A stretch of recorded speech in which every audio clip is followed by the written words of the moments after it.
I have no interest. Bihar की जनता और देश की जनता को रुचि इस मामले में नहीं है कि चारा घोटाले में नीतीश जी की प्रक्रिया क्या है। बिहार की जनता और देश की जनता का इंटरेस्ट इसमें है कि आपके रहते 80 घोटाले हुए, आज तक कोई अधिकारी मंत्री या आप पे क्यों नहीं कार्रवाई की गई। 2 लाख करोड़ का हिसाब कहाँ है मुख्यमंत्री जी बताइए। कि चारा घोटाला में आप तो मत ही बोलिए। हनीमून पे जाना था, मेरे लिए लुकआउट नोटिस था। हमको कोर्ट से लुकआउट नोटिस हटवा करके बाहर जाना पड़ा। हमने कौन सा अपराध किया था जो हम पे भी लुकआउट नोटिस था। हम तो कहना चाहते हैं भाई, इन लोगों के लिए नीरव मोदी, मेहुल चौकसी, विजय माल्या, नीरव मोदी, क्या इन लोगों के लिए लुकआउट नोटिस नहीं था क्या? जी नहीं आदेश दिया जांच का। जिसने जांच का आदेश दिया, जिसने जांच करवाया, उसी को तुम जेल भेज दिए। लोग को लग रहा है भाई किस बात का बार बार एक ही आदमी पे सजा सुनाई जा रही है, और जो यहाँ 80 घोटाला करके बैठा है, सृजन महाघोटाला महापाप करके बैठा बालिका गृह वाला, उन लोगों पे कोई कार्रवाई नहीं होती।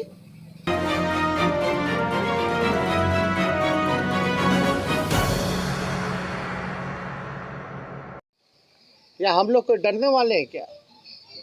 लालू जी का साथ जो हो रहा है देश की जनता और बिहार की जनता देख रही है। लालू जी के साथ जो हो रहा है वो यूपी में भी, यूपी की जनता जो है बीजेपी पर वार करने का काम करेगी, वोट का चोट देने का काम करेगी। लोग को लगता है कि लालू जी को जेल भेज देने से लालू जी कमजोर हो जाएंगे, पार्टी नस्तानाबूद हो जाएगी। बिहार की सबसे बड़ी पार्टी निकल के आई, आरजेडी सरकार बना चुके थे महागठबंधन। ये तो कुछ बेईमानी कर करके इन लोग आ गए थे, तो लालू जी तो और मजबूत हुए, पार्टी मजबूत हुई। और लालू जी का एक एक सिपाही आने वाले समय में बीजेपी और आरएसएस को बिहार की धरती से और नीतीश कुमार जी जैसे बेईमान नेता को खत्म करके, खत्म मतलब पॉलिटिकली खत्म करके ही सांस लेकर के जो है वो काम करेगा। ये चुनौती है जो देश के लिए, जिन लोग बर्बाद कर रहे हैं, जो देश के युवाओं को बर्बाद कर रहे हैं, देश के संपत्तियों को बेचा जा रहा है। तो सीबीआई, ईडी, इनकम टैक्स नहीं है। रेल बेच दिया, सेल बेच दिया, एयर इंडिया बेच दिया, LIC बेच दिया, इंडियन ऑयल, भारत पेट्रोलियम सब बेच दिया, लेकिन चार्जशीट हम लोगों पर। किस शर्त पे बेचा, क्या बेचा, और खरीदार 2-4 ही लोग पूरे देश भर में देश के संपत्तियों को खरीद रहे हैं। ये है क्या न्याय? कहाँ है जांच एजेंसियां? हम तो चुनौती देते हैं, थोड़ा जांच करके बताएं। अरे सीबीआई प्रकोष्ठ है भाई भाजपा का, लेकिन जिस दिशा में ये जांच एजेंसियां काम कर रही हैं, ये आने वाले समय में देश के लिए खतरा है। इसलिए हम कह रहे हैं कि कोई पॉलिटिकल पार्टी का प्रकोष्ठ होकर के अगर कोई काम करेगा, ये इंस्टीट्यूशन सदैव रहेगी, लेकिन सत्ता में रहने वाले लोग हमेशा बदले जाएंगे, कोई परमानेंट नहीं। अगर इसी हिसाब से दुरुपयोग होता रहा इस तरह की जांच एजेंसियों का, तो बुरा प्रभाव, और जो लोग न्याय के लिए, देश में जनता जो न्याय के लिए जो लोग लड़ते हैं, उनको न्याय नहीं मिलेगा। ये देश के लिए बहुत बड़ा खतरा है। पहले से शेड्यूल्ड था कि आज जो है सज़ा सुनाया जाएगा, और सज़ा सीबीआई की विशेष अदालत ने जो है वो सुनाया है।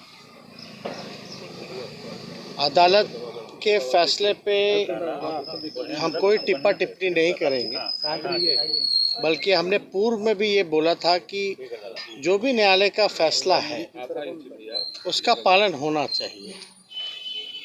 और लालू जी लगातार शुरुआत के दौर से ही जो भी अदालत का निर्णय रहा है, वो आदेश को उन्होंने माना है। अब बात रही लालू जी की सज़ा को लेकर के, तो इसको लेकर के हमने पहले भी कहा कि ये विशेष अदालत है, सीबीआई की अदालत है, और ये this is not the last judgment, ये कोई अंतिम फैसला नहीं है। इसके ऊपर जो जुडिशल स्ट्रक्चर जो होता है, हाई कोर्ट होता है, सुप्रीम कोर्ट होता है, हम लोग लगातार इस बात को हम लोगों ने हाई कोर्ट में भी चैलेंज किया है, और मुझे पूर्ण विश्वास है कि निचली अदालत का जो फैसला है हाई कोर्ट में बदल जाएगा। क्या चीज़? कौन? नीतीश जी बता रहे हैं। नीतीश जी थोड़ा सृजन के बारे में बताइए।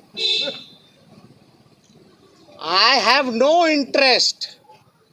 बिहार की जनता और देश की जनता को रुचि इस मामले में नहीं है कि चारा घोटाले में नीतीश जी की प्रक्रिया क्या है। बिहार की जनता और देश की जनता का इंटरेस्ट इसमें है कि आपके रहते 80 घोटाले हुए, आज तक कोई अधिकारी मंत्री या आप पे क्यों नहीं कार्रवाई की गई? सृजन मामले में क्यों नहीं कार्रवाई की गई? सीएजी का रिपोर्ट उठा के देख लीजिए आप सब लोग। 2 लाख करोड़ का हिसाब कहाँ है मुख्यमंत्री जी बताइए?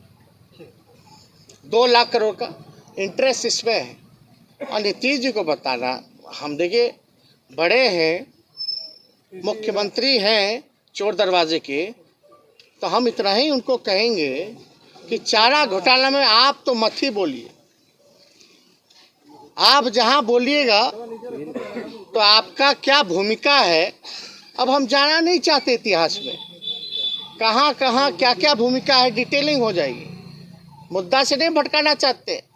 नीतीश जी सृजन पे आइए, 80 घोटाले पे आइए, इस पे क्यों नहीं बोलते? 2 लाख करोड़ रुपया सीएजी रिपोर्ट में आया, कोई हिसाब किताब नहीं है, ये इंटरेस्ट नहीं है। चारा घोटाला कितना हजार करोड़ का, ये 2 लाख करोड़ रुपया कहाँ गया भाई? और चारा घोटाला में बताइए कि लालू जी ने ही आदेश दिया था कि नहीं दिया था? दिया था कि नहीं दिया था जांच का?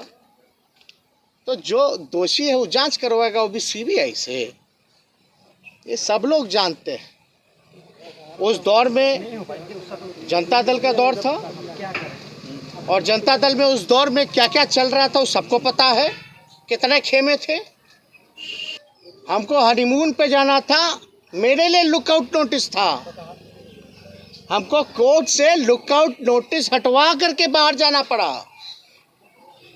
हमने कौन सा अपराध किया था जो हम पे भी लुकआउट नोटिस था? हम तो कहना चाहते हैं भाई, इन लोगों के लिए नीरव मोदी, मेहुल चौकसी, विजय माल्या, नीरव मोदी, क्या इन लोगों के लिए लुकआउट नोटिस नहीं था क्या? क्यों नहीं था? कितने बड़े बड़े घोटाले हुए बिहार में। सृजन घोटाला, उसका रिकवरी कौन करवाएगा? वो भी तो कोषागार से गया, वो भी तो ट्रेजरी का मामला था। बिहार के कितने जिलों में हुआ सृजन घोटाला? मुख्यमंत्री के जानकारी हेतु क्यों नहीं मुख्यमंत्री पे कार्रवाई की गई? बल्कि चारा घोटाला में तो लालू जी ने ही आदेश दिया जांच का। जिसने जांच का आदेश दिया, जिसने जांच करवाया, उसी को तुम जेल भेज दिए। कोई बात नहीं, लालू जी जाते जाते बोले ना झुके हैं ना झुकेंगे, हमेशा सांप्रदायिक शक्तियों से लड़ते रहेंगे। उसकी सज़ा मिली है, और देख रहा कोई एक बार थोड़ी ना, बार बार सज़ा मिलती जा रही है। लोग को लग रहा है भाई किस बात का बार बार एक ही आदमी पर सज़ा सुनाई जा रही है, और जो यहाँ 80 घोटाला करके बैठा है, सृजन महाघोटाला महापाप करके बैठा बालिका गृह वाला, उन लोगों पे कोई कार्रवाई नहीं होती। तो भाई हम मेरे अगर ट्विटर पे जाइएगा तो पहला ही टैग्ड है एक ट्वीट, थोड़ा पढ़ लीजिएगा। आज भाजपा के खिलाफ, सांप्रदायिक शक्तियों के खिलाफ देश में कोई नेता नहीं बोलता है जहां लालू जी बोल रहे हैं, लड़ रहे हैं। अगर बीजेपी से हाथ मिला लेते लालू जी तो शायद राजा हरिश्चंद्र कहलाते। सबको जो है छोड़ दिया जाएगा। अरे हमने तो महाराष्ट्र में, अब कोई बीजेपी का अगर कोई भाषण एड़ी के चोटी पे करता है, सीबीआई है, ई है, वो है, थोड़ा हमसे मिलवा दीजिएगा, उनसे पूछिएगा कि महाराष्ट्र में क्या हुआ था भैया। जो डिप्टी चीफ मिनिस्टर है पवार साहब,